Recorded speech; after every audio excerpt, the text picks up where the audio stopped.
llamado que Cristo hace, ¿cierto?, a las multitudes es el llamado a la salvación, al nuevo nacimiento. Diga conmigo, nuevo nacimiento. Entonces, cuando nosotros volvemos a nacer, creemos que nuestra vida va a ser Bills y pap. Todo va a estar bien. Pastora, yo voy a la iglesia, entonces ahora se me solucionaron los problemas. ¿Está aquí o no? Alguien alguna vez dijo, voy a ir a la iglesia porque tengo un problema, entonces voy a ir a la iglesia para que se me solucione el problema. Si tú estás aquí, quiero decirte que Dios te va a ayudar en ese problema. Pero eso no es tan así. Nosotros como cristianos, cuando venimos al nuevo nacimiento, ¿cierto? El Señor nos saca de un lugar y nos traspasa a la luz. Amén. Entonces nos traspasamos a la luz. Sin embargo, en esta luz hay alguien que necesita ser transformado. Porque nosotros vivíamos en un hábitat de tinieblas, de pecados, de problemas. Entonces la luz, mi vida necesita ser transformada para ser eficaz aquí en donde estoy. ¿Cuántos están aquí conmigo? Por esa razón es que aceptar a Jesús no significa ausencia de problemas. De hecho, Jesús dijo, yo no he venido a traer paz, sino espada. ¿Cuántos están aquí conmigo? Yo he venido a traer espada. Porque, ¿a qué se refiere con eso? Diga conmigo, guerra espiritual. Porque ahora estamos en una guerra espiritual. Espiritual, no natural, espiritual. Amén. Donde nuestra carne con nuestro espíritu comienza a pelear. Amén. Yo quiero que usted entienda la posición espiritual en la que estamos, iglesia. Que no se trata de venir a la iglesia el día domingo y alabar y adorar y recibo la palabra y listo, ya Dios, con eso estoy saldado. No, el reino de Dios no es eso. La iglesia es, uno de los propósitos de congregarnos y de la iglesia es preparar a los soldados de Cristo. Porque Jehová, nosotros ahora pertenecemos a un ejército. Dile que está a tu lado, te veo cara de soldado. Oiga, hermano, yo no sé qué habrá visto en nosotros de soldado Cristo, pero Él nos llamó para ser parte del campamento de soldados. ¿Cuántos están acá? A todos nos llamó. Y si usted está aquí o porque de alguna manera el Espíritu Santo lo ha persuadido, porque quiere que usted sea parte de este ejército, de esta familia.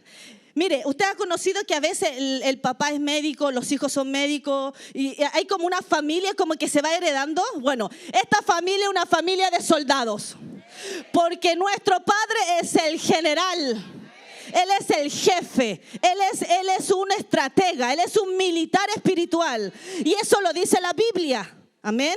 Vamos a la palabra de Dios en Efesios 6, 10, 15. Entonces, en medio de este lugar donde yo estoy ahora, hay una batalla espiritual. Mi carne me dice algo, el mundo también me dice algo, pero la palabra de Dios y el Espíritu Santo que está dentro de nosotros nos dice otra cosa. Diga conmigo, hoy voy a aprender a cómo defenderme. ¿Cuántos quieren aprender a defenderse espiritualmente?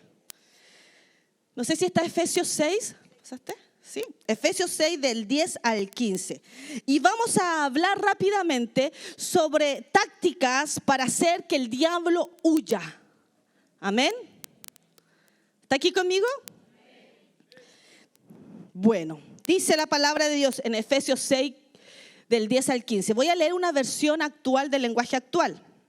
Y dice, finalmente dejen que el gran poder de Cristo les dé las fuerzas necesarias. Amén. O sea, aquí está diciendo el Señor que ustedes deben dejar que Él les dé las fuerzas. Entonces, ¿qué quiere decir eso? Que nosotros naturalmente también tenemos fuerzas, ¿o no?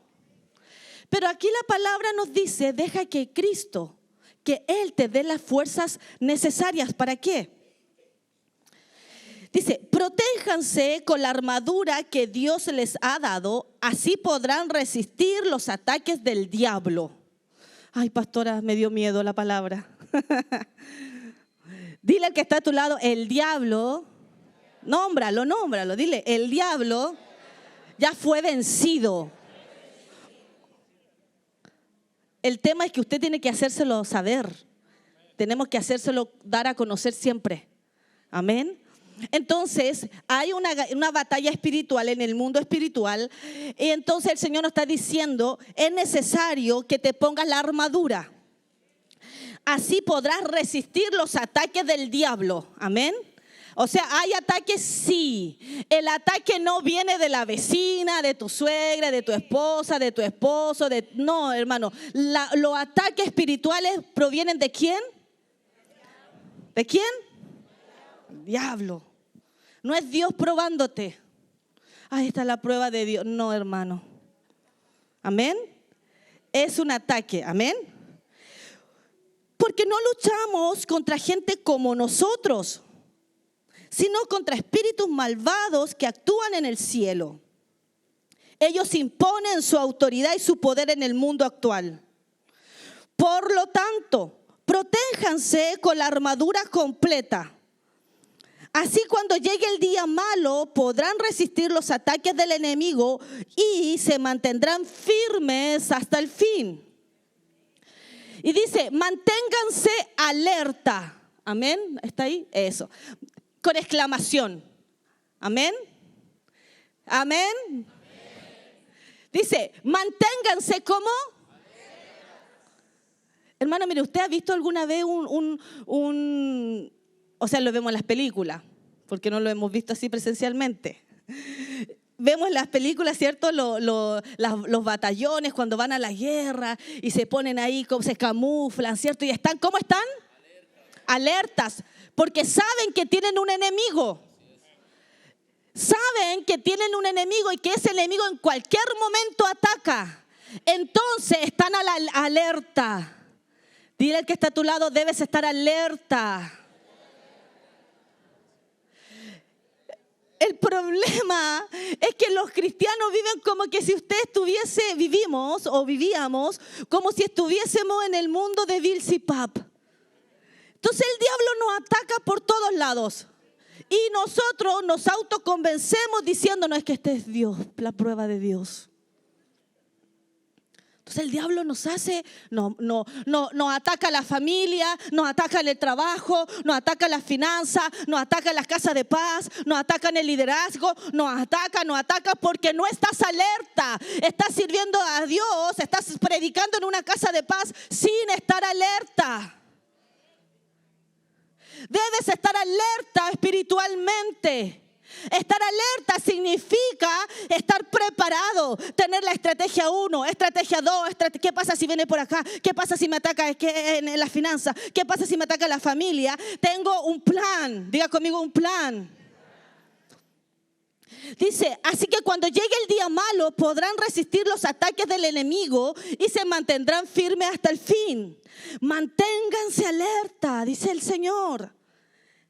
Que la verdad y la justicia de Dios los vistan y protejan como una armadura. Después dice, compartan la buena noticia de la paz. Estén siempre listos a anunciarla. ¿Qué tiene que ver, pastora, la guerra espiritual con que yo esté siempre listo para anunciar el evangelio? ¿A eso se refiere? Y vamos a darnos cuenta. ¿Por qué razón? Porque el Señor nos trajo de las tinieblas a la luz. Y en esta atmósfera de luz, el diablo va a querer llevarme nuevamente para allá. Amén. Va a querer, usted está saliendo del alcoholismo y le van a llegar las invitaciones a beber gratuitas. Así es Satanás. Gratuitas. Usted va a estar en el celular, ay, la pastora dijo que voy a ver una prédica de YouTube de Apóstol Félix y de repente le aparece una publicidad un poquito pobre, como dice nuestro apóstol. Y hace clic aquí. Y usted está ahí Sí, ya bueno, perdió, porque no estuvo alerta. Mire, quiero decirte esto. Estamos alerta en este mundo espiritual porque el enemigo quiere hacernos retroceder. ¿En qué? En nuestro nuevo nacimiento. ¿Cuántos están aquí conmigo? Porque ahora en la vida en Cristo debo edificar a Cristo. En el pasado tenía la imagen de Satanás. Bueno, solo yo, usted no. Usted siempre tuvo la imagen de Cristo. Hermano, se airaba, chismoso, celoso, celosa, envidioso. ¿Cómo es Satanás? Nómbrelo, a ver, diga características de Satanás. Orgulloso, amargado, se ofende por todo. Es el viejo, esa es la imagen de Satanás. Usted dice, hoy se parece a mí.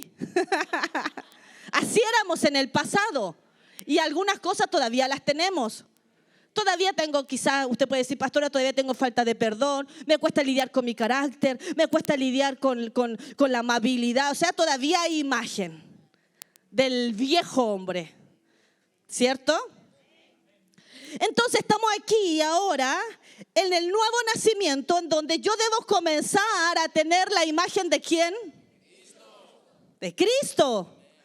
Y el domingo pasado nuestro apóstol nos enseñó los dones versus el Espíritu, los frutos del Espíritu, amén. Eso significa, porque son los frutos del Espíritu, porque son los frutos del carácter de Cristo. Entonces, cuando nuestro papá predicaba, yo me imaginaba así como una pantalla grande, así como esa, en donde estaban los frutos de todos los frutos del Espíritu y yo me veía cuánto de Dios hay en mí. ¿Cuántos están aquí conmigo? Paciente, templanza, bondad, mansedumbre. Es un espejo grande. Y ahí es las palabras para que usted diga, ¿a quién me parezco más? ¿Tengo la imagen de Cristo o tengo la imagen de Satanás? Que no pueden haber dos imágenes. O sea, pastora, pero ¿por qué era la luz? Entonces tenemos que tener la imagen de Cristo. ¿Por qué razón? Porque dice la palabra de Dios que Cristo dio la vida por nosotros para matar esa vieja imagen, porque con esa imagen no tenemos entrada al cielo. Es más, Dios Padre expulsó a los que tenían esa imagen, a los envidiosos, a los orgullosos, a los altaneros, a los competitivos, que era Satanás y sus demonios. Entonces ahora va a decir, vengan de nuevo, dile que está a tu lado, no. Ahora lo que hizo el Padre, envió a su Hijo para crucificar eso y para tener nosotros la oportunidad de ser edificados en la imagen de Cristo. Entonces cuando el Padre mira a Stephanie, ve a Cristo. A ver los niveles, los frutos, los niveles. Imagínense esos tubitos que son químicos, ¿cómo se llaman? Los tubos de ensayo, ¿cierto? Paz, amor, fe, benignidad. ¿Cómo está tu nivel? Porque esto es cara a cara con el Padre, ¿cierto? Entonces, pastora, ¿y qué tiene que ver eso con la guerra espiritual? Porque en la guerra espiritual lo que quiere el enemigo es borrar, eliminar, quitar la imagen de Cristo en ti. Entonces comienza a enviar ataques. Amén. Para que usted saque la otra imagen y no la imagen de Cristo. ¿Por qué razón? Porque la palabra de Dios dice que toda autoridad le fue dada al Hijo y el Hijo le dio toda autoridad a la iglesia. Pero espere, mire. Si yo tengo toda la autoridad, entonces ¿por qué el enemigo me ataca?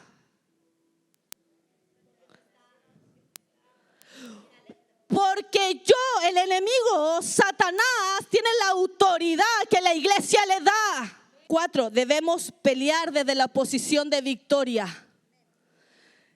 Esto es muy importante, porque si usted ora y va a la presencia de Dios como un derrotado, como un indigno, yo hay veces que yo he ido así. Yo abiertamente les cuento, Hay momentos en mi vida que pasé, que fui a la presencia de Dios sintiéndome indigna, derrotada, sintiendo que no era merecedora, de lo que Él me había dado. Entonces fui a la presencia de Dios derrotada, indigna, y mire, sin siquiera capaz de salir una palabra de mi boca, simplemente presentándome, diciéndole: Señor, no soy capaz ni siquiera de llamarte Señor. ¿A alguien alguna vez le ha pasado eso? Y en ese momento es cuando uno está ahí, que uno se siente tan indigno, tan mal. Entonces está ahí y el Padre lo que hace es abrazarte. Porque el Señor lo que ve es tu corazón. Y basta con que uno le diga: esta es mi debilidad, necesito ser transformado, cambiado. Porque Él no llamó a gente transformada, Él llamó a gente pecadora, débil, mala. Sí, así éramos. Pero el Señor nos llamó así, nos amó así. No nos dijo: cambia y después te amo. No, Él te amó así, todo sucio, todo cochino. Espiritualmente. Pastora, yo nunca he andado. No, estoy hablando espiritualmente, no se ofenda. Así te amó, así te recibió. Entonces después nosotros tenemos un concepto religioso de lo que es digno y lo que es indigno. Eso está mal, porque nunca seremos dignos. Amén. Porque su sangre, solo a través de la sangre de Jesús, pero nunca a través de nuestras obras. La sangre de Jesús nos hace dignos. La sangre de Jesús nos hace aceptos. Entonces, cuando usted va a orar, aunque haya pecado, aunque haya fallado, el solo hecho de acercarte al Padre, tú te estás acercando desde una posición de victoria. No por la victoria que tú cometiste, sino que por la victoria de Cristo. Porque Él te sacó de esa posición y Él te puso en esta posición. Independiente de las circunstancias, de tus debilidades, estamos en una posición de victoria, iglesia. Estás en victoria. En ti está la victoria, porque Cristo habita en ti. El Padre te ve al Hijo en ti. ¿Cuántos están acá? Aunque usted puede decir: pastora, yo estoy de todo, como así usted dijo, los tubos químicos, tengo todo poquitito. Pero está Cristo. Y ese Cristo que está creciendo, que quizás es pequeño, quizás tu paciencia es pequeña aún, tu templanza es pequeña aún, tu amor es pequeño aún, pero está en un proceso de crecimiento. Entonces el Padre te ve como Cristo pequeño. ¿O usted ama más a sus hijos mayores que al menor? ¿No es cierto? Usted los ama a todos. Entonces nunca permitas que el enemigo te haga sentir que Dios te ama menos. Porque Dios nos ama a todos sus hijos, a los más grandes, a los pequeños, a los recién nacidos. Los ama, se goza, se alegra. ¿Cuántos están acá? 5. Debemos seguir alabando a través del camino. Hace unos años también, y también nuestro apóstol y yo hace un tiempo también le enseñé sobre alabar en medio del desierto. Y nuestro apóstol también siempre está enseñándonos sobre eso. ¿Por qué razón? Porque cuando alabamos en medio de una circunstancia difícil, significa entonces que estás poniendo tus ojos no en las circunstancias, sino en Cristo. Y cuando uno pone los ojos en Jesús, hermano, cuando usted mira a Jesús, a usted espontáneamente le sale el deseo de adorar, de alabar. Entonces cuando tú estás en el desierto y comienzas a alabar y adorar, significa tú estás actuando en fe, porque estás mirándolo a Él, no estás mirando lo pasajero. Estás mirando a Cristo. Hácelo como un ejercicio práctico. Cuando usted esté pasando un momento difícil, cierra tus ojos y comienza a mirar a Cristo. Y cuando tú lo comienzas a mirar, comienza a generar en ti una adoración, una alabanza. ¿O no? ¿Qué pasa si viene aquí una persona de mucha autoridad natural? Espontáneamente usted le da respeto, lo saluda, le da reverencia. ¿Cuánto más a Cristo? Cuando cerramos nuestros ojos y lo vemos a Él, comienza a haber reverencia. Amén. 6. Toma tu armadura. Amén. Debemos tomar nuestra armadura porque los soldados no van al ejército desnudos. Los soldados van al ejército con armadura. Yo recuerdo cuando yo estaba recién convertida y nuestro apóstol me enseñó sobre esto. Él nos decía, hagan como que van a un closet espiritual. Nunca me voy a olvidar.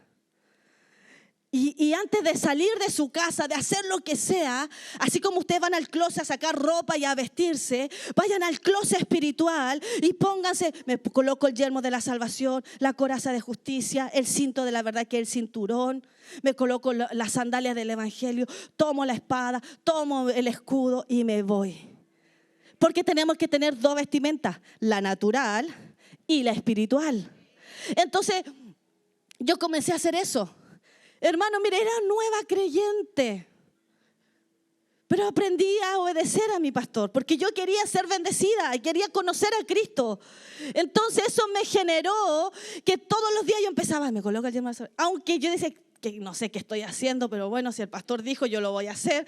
Me ponía el yelmo de salvación, el cinturón y hacía, me voy en el nombre de Jesús y me iba. Y así empecé por mucho tiempo. Y un día le pregunto al apóstol, no sé, yo creo que él no se debe acordar, apóstol, ¿hasta cuándo más o menos uno tiene que ponerse la armadura? ¿En serio? Y me mira y me dice, ya está fija en ti. Cada cierto tiempo el Señor te la va a ir cambiando, pero ya está. Ya había pasado, no sé, 1 año, 2 años, ni recuerdo. Está acá y aprendí a tener siempre una armadura. Y pastores, ¿cómo sabe cuando tiene que cambiarse la armadura? Uno lo percibe espiritualmente. Uno dice, necesito cambiar mi armadura. O a veces el Señor lo hace cuando uno está adorando, orando. Pero hay soldados aquí que están en el desierto, y te dice amén, y sabes lo que voy a decir, que están en el desierto desnudos. No están alerta, están desnudos, creyendo. Ya recibí a Jesús, está todo listo. Mi esposa me va a perdonar todos mis pecados. Mi jefe me va a subir el sueldo. No es así. Eso puede pasar, pero tú tienes que pelear por tu bendición. Y el Señor te dice, ponte la armadura. No importa si eres pastor, anciano, todos nosotros necesitamos colocarnos la armadura siempre. Amén. Por último, orar siempre y estar alerta. ¿Está aquí conmigo? Vamos a leer Juan 3, del 31 al 36.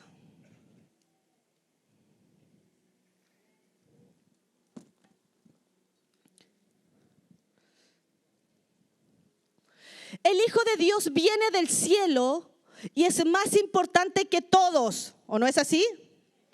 Dice, Él es el más importante de todos los que vivimos aquí en la tierra. Y hablamos las cosas que aquí suceden. El que viene del cielo es más importante y habla de lo que ha visto y oído en el cielo. ¿De qué habla Jesús? De lo que ha visto y ha oído del cielo. Sin embargo, muchos no quieren creer en lo que Él dice. Pero si alguien cree, reconoce que Dios dice la verdad, ya que cuando el Hijo habla, el que habla es Dios mismo. Porque Dios le ha dado todo el poder de su Espíritu. Dios el Padre ama al Hijo y le ha dado poder sobre todo el universo. El que cree en el Hijo tiene la vida eterna. Pero el que no obedece al Hijo no tiene la vida eterna, sino que ha sido condenado por Dios. Vamos a ir a Deuteronomio 28, 5, 9. Deuteronomio 28, 5, 9. Dios los bendecirá en sus hogares, en sus viajes y en todo lo que hagan. Siempre serán muy felices en el país que Dios les dará. Nunca les faltará alimento y siempre tendrán pan en la mesa. Dios les dará a ustedes la victoria sobre sus enemigos. Podrán venir contra ustedes ejércitos en orden de batalla, pero tendrán que huir en completo desorden. Si obedecen a Dios en todo, Él cumplirá su promesa y ustedes serán su pueblo especial. Hoy el Señor nos dice aquí todas las bendiciones. Mire, usted les puede leer Deuteronomio 28 completo. Hay tantas bendiciones de Dios para nosotros. Pero el Señor dice, te dará la victoria sobre tus enemigos. El Señor está diciendo que vas a tener que pelear una batalla. El Señor dice, Romina, te doy este vaso de agua, pero el enemigo se va a oponer. Este vaso de agua representa todas sus bendiciones. El enemigo se va a oponer. Usted tiene que pelear la batalla para obtener esto. Dios ya te lo dio. Dios ya dijo que lo haría. Dios no miente, pero tú debes pelear. ¿Cuántos están aquí? Entonces, vamos a otro versículo. Vamos a leer Juan 18:37. El primer llamado que nos hace Jesús entonces es a la salvación. Ahora Jesús hace otro llamado. Llamó a Pedro, yo le decía el otro día a mis discípulos, llamó a Pedro para ser salvo. ¿Sí o no? Y le dijo, ya no vas a ser un pescador de peces, ahora serás un pescador de hombres. Entonces, el primer proceso que nosotros vivimos en la salvación es el nuevo nacimiento y comenzar a ser transformados. ¿Cuántos están aquí conmigo? Está aquí. Entonces, vamos a leer, dice, entonces si es rey, estoy hablando de Juan, está ahí, ¿cierto? Entonces, si eres rey, replicó Pilatos, y Jesús le dijo, si tú lo dices, yo por mi parte vine al mundo para hablar acerca de la verdad, y todos los que conocen y dicen la verdad, me escuchan. O sea, Jesús no vino solo a traer salvación. Jesús dice, yo vine al mundo para hablar acerca de la verdad. Y todos los que conocen y dicen la verdad me escuchan. Y vimos en el versículo anterior, en Juan, que el Hijo de Dios vino del cielo y es más importante que todos los que vivimos aquí en la tierra. ¿Sí o no? Lo leímos y dice en ese versículo que Él habla de lo que ha visto y de lo que ha oído. Voy a esto, mire. Jesús en su primera instancia, Él venía para ser el Salvador del mundo. Pero también Jesús porque pudo haber salvado al mundo y listo. ¿Por qué vino? ¿Por qué no vino el primer año, cumplió los 30 años, murió y se fue al tiro? ¿Por qué formó gente? ¿Por qué discipuló? ¿Por qué hizo esto? Si ya iba a ser la salvación, ya murió y de ahí en adelante era suficiente. ¿Sí o no? Ya todos tenían acceso a la salvación. ¿Por qué nosotros no somos transformados, no recibimos a Jesús como Señor y Salvador y no nos vamos al tiro al cielo? Tenemos un primer llamado. Jesús tenía un primer llamado, un primer propósito que era la salvación. Pero número 2, Él vino a la tierra para ser un testigo. Dice que Él vino a testificar lo que ha visto y lo que ha oído hacer al Padre. Él dice, acabamos de ver aquí, que dice que Pilato le dice, tú eres el rey. Y Jesús le dice, tú lo has dicho, pero yo he venido ¿para qué? ¿Qué dice? Para hablar acerca de la verdad. Dios nos ha traído a este lugar primeramente para ser salvos, pero número 2, para que seamos sus testigos. ¿Está aquí? Ahora, Jesús es un testigo de Él mismo. Él es el testigo de Él mismo. Él es el testigo de lo que vio hacer al Padre. Pero además es el testigo de Él mismo. Amén. Él dice, yo soy el Hijo de Dios. Yo soy el camino, la verdad y la vida. Él dice, yo soy la puerta. Yo soy el pan de vida. Yo soy el agua viva. Yo soy, ¿cierto? Que Él hablaba de lo que Él era en Dios. Entonces, Él es el testigo perfecto y supremo. Hermano, mire qué poderoso. Es que el Padre envió a su Hijo para salvarnos, pero además para que sea testigo.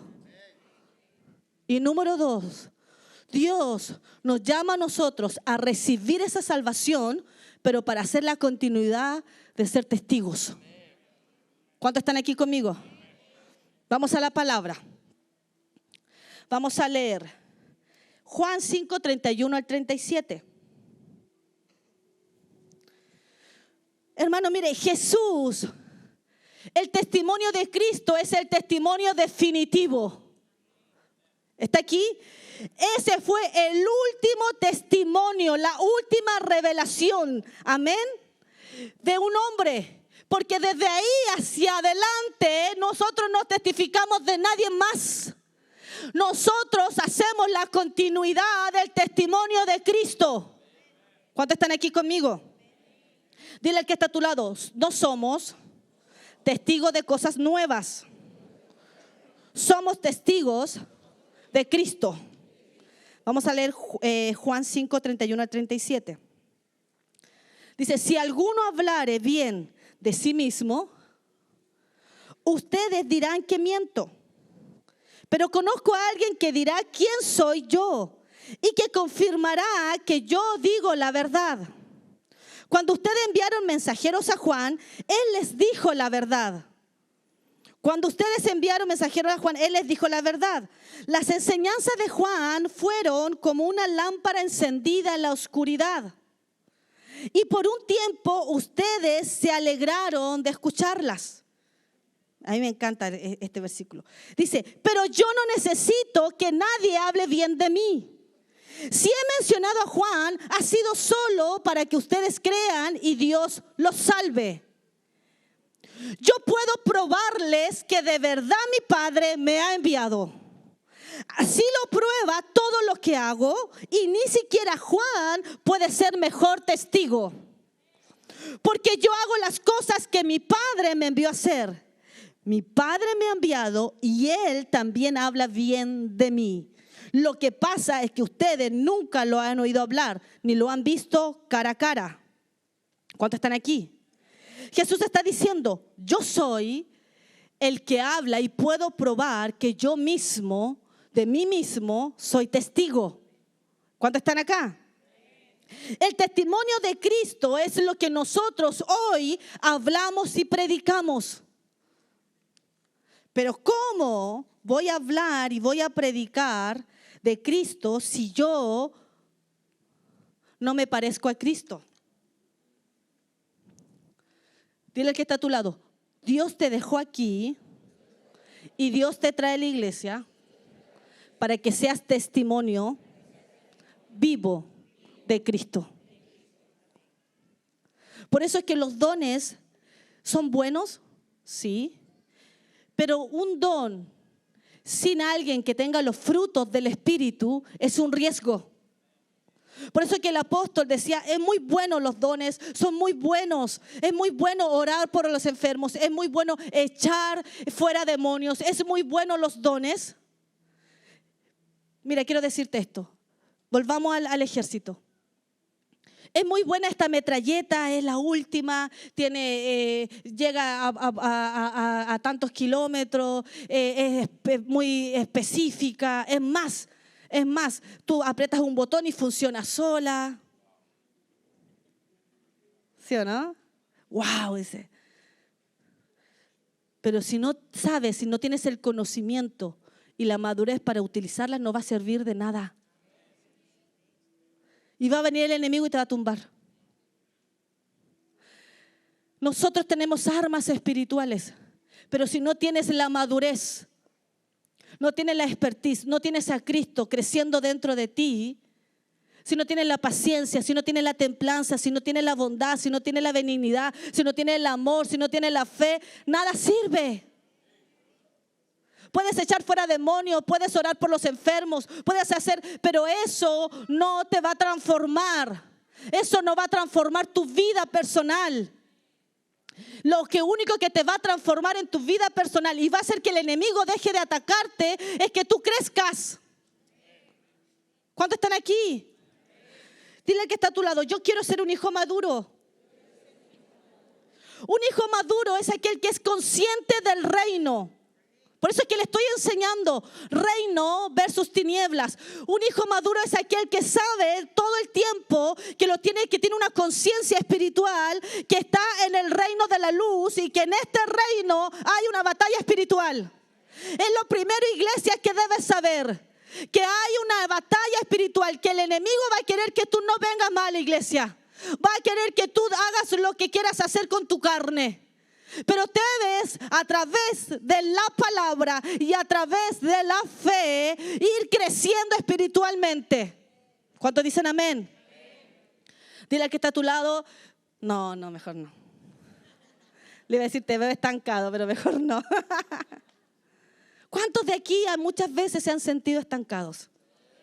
Yo también me he sentido a veces que estoy estancada, que algo me falta. Me siento... ¿Y sabe qué? Hace un tiempo, antes de la pandemia, me empecé a sentir incómoda con mi vida espiritual. Incómoda, inquieta, como que era igual, hacía lo mismo. Entonces empecé a orar al Señor, porque uno religiosamente ve, eso me pasa solo a mí, a usted no. Entonces uno empieza a decir, ay, ¿en qué estaré haciendo mal? ¿En qué estaré pecando? ¿Está aquí? Eso me pasa solo a mí. Ay, ¿qué estoy haciendo mal? A lo mejor tengo que ayunar más. Y uno empieza ahí todo lo religioso. Tengo que ayunar más, tengo que orar más, voy más veces a la oración. Y uno empieza a buscar explicaciones. Y en eso que yo estaba orando, el Señor me habla algo. Y el Señor me dice, yo estaba orando, justamente meditando sobre esto, Señor, que está mal, que no estaba ahí de rodillas. No, hermano. ¿Ves que uno cree que a veces solamente de rodillas es la intimidad? No. A veces tú puedes estar sentado en tu cama, tú puedes estar en un living, tú puedes estar ahí adorando o meditando en el Señor. Eso es pasar tiempo a solas. Amén. Así que chao religión. No es que uno tenga que estar ahí frente al muro. No, hermano. Entonces estaba meditando, estaba en eso, Señor, ¿qué me pasa? Y el Espíritu Santo me comienza a hablar y me empieza a decir, cuando empiezas a crecer, cuando un niño comienza a crecer y me empezó a mostrar las etapas del crecimiento de un niño, dice, deja de usar la misma ropa. Y el Señor me empieza a hablar y me empieza a decir, lo que pasa es que estás creciendo, te estoy haciendo crecer espiritualmente, pero sigues usando la misma ropa. ¿Cuántos están acá? Quieres crecer, pero no quieres cambiar tu mentalidad. Porque un niño de 3 años no piensa igual que un niño de 8. Y el de 8 no piensa igual que el de 15. Y el de 15 no piensa igual que el de 30. Cuando yo tenía 18 veía a la gente de 30 como, ¡ay, qué abuelito! Ahora los encuentro súper jóvenes. Y a los de 40, no, jóvenes. Y a los de 50, jovencitos. Porque uno comienza a cambiar la mentalidad. Entonces cuando uno se siente en esos momentos de incomodidad espiritual, ¿a alguien aquí le ha pasado alguna vez? Que uno dice, me siento como que estoy orando igual, como que... Entonces ese es el momento de transicionar. Y no tiene que venir una palabra profética sobre tu vida. Dios dice que transicione. No, eres tú el que debe decir, voy a transicionar, voy a cambiar mi vestimenta espiritual, voy a ir a otro nivel. Pero ¿cómo lo hago en la práctica? ¿Cómo lo hago en la práctica? Ya, pastora, yo sé que voy a traer, pero ¿cómo lo hago en la práctica? Tienes que hacer cosas que antes no te atrevías porque te pensabas que eras un niño espiritual. Entonces tienes que empezar a hacer cosas nuevas, cosas distintas. Y esos son los saltos de fe que tú no dices, no, pero es que no, es que yo no estoy preparado. No, es que no importa si estás preparado, porque tú ya no tienes tu confianza en las circunstancias, sino que tu confianza está puesta en Cristo. Entonces tú haces el salto espiritual, porque hay un fruto que se llama fe. Hay un fruto que se llama amor. Entonces voy a crecer. Antes no hacía reuniones. A mí me encanta nuestro apóstol porque dice, a partir de ahora, no sé, hace 2 años, los retiros los van a hacer solo los pastores. ¿Sabe qué está haciendo? Haciendo que el pastor haga un salto de fe. Hermano, quizás con todos los temores, con toda la inseguridad, y uno ve el liderazgo que uno tiene.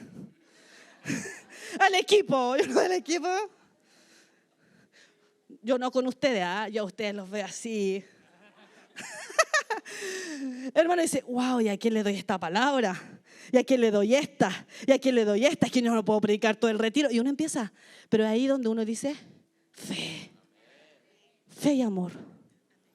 Y uno está en el retiro y tiene que ejercer otro don, o sea, otro fruto, paciencia, mansedumbre. El crecimiento espiritual no tiene que ver cuánto yo lindo oro. No, el crecimiento espiritual tiene que ver cuánto de Cristo tengo en mí. Cuánto Él ha crecido dentro de mí. Y lo debo manifestar en los ensayos de adoración, en los retiros, en las prédicas, en mi casa, cuando llego al trabajo, como envío a mis hijos al colegio. ¿Cuántos están aquí? Pastora, en todo, en todo. El otro día le leí un versículo bíblico a los hermanos que no me acuerdo, a ver si me lo dicen. Que decía, les mando a que guarden el testimonio no delante de la iglesia. Mateo, Timoteo, ¿cierto? Y dice, a ver si me lo colocan, sino que guarden el testimonio delante de los que no creen. Porque para ellos vamos a ser testigos. Jesús no vino a ser testigos a los que creían. Jesús vino a la tierra para ser testigos de los que no creían. Si el Señor nos trajo aquí y estamos en medio de una guerra espiritual, es para que nosotros seamos testigos de los que no creen. Dile al que está a tu lado, yo voy a ser testigo de los que no creen. Entonces, mientras nosotros somos testigos, mientras yo estoy haciendo testigo aquí en la tierra, estoy alerta porque sé que hay un enemigo. Tengo conciencia espiritual de que hay un enemigo. No soy un niño espiritual que está en busca de leche, sino que soy un adulto, una persona madura que quiere aprender a vivir el reino. ¿Cuántos dicen amén? Hebreos 5:14. Un hijo maduro es aquel que discierne. ¿Cuántos dicen yo quiero ser un hijo maduro, pastora? No se trata de venir a la iglesia. Dios quiere hacer mucho más en tu vida, pueblo. Dios quiere hacer mucho más. Él quiere transformarte desde dentro hacia afuera. Y dice, en cambio, los que sí saben distinguir entre lo bueno y lo malo y están acostumbrados a hacerlo, son como la gente adulta que ya pueden comer alimentos sólidos. Dile al que está a tu lado, ya no necesitas ir detrás mío diciéndome lo bueno y lo malo. Vamos, dile, ya no necesito que me estés escribiendo. Ya no necesito que me estés tirando la oreja. Dile, ya no lo necesito. Porque Cristo vive en mí. Cristo vive en mí. En nosotros tenemos el discernimiento para hacerlo. Segunda de Corintios 3, del 4 al 6. Segunda de Corintios 3, del 4 al 6 dice, por medio de Cristo, Dios nos asegura. Oiga, hermano, este es el testigo supremo. Jesús es el testigo supremo. Dice, por medio de Cristo Dios nos asegura que todo eso es cierto. Pero nosotros no somos capaces de hacer algo por nosotros mismos. Es Dios quien nos da la capacidad para hacerlo. Dice, ahora Dios nos ha preparado para que anunciemos a todos nuestro nuevo compromiso con Él. Este nuevo compromiso no se apoya en la ley, sino en el Espíritu de Dios. Porque la ley condena a muerte al pecador, pero el Espíritu nos da vida. El Espíritu nos da vida. Los frutos del Espíritu están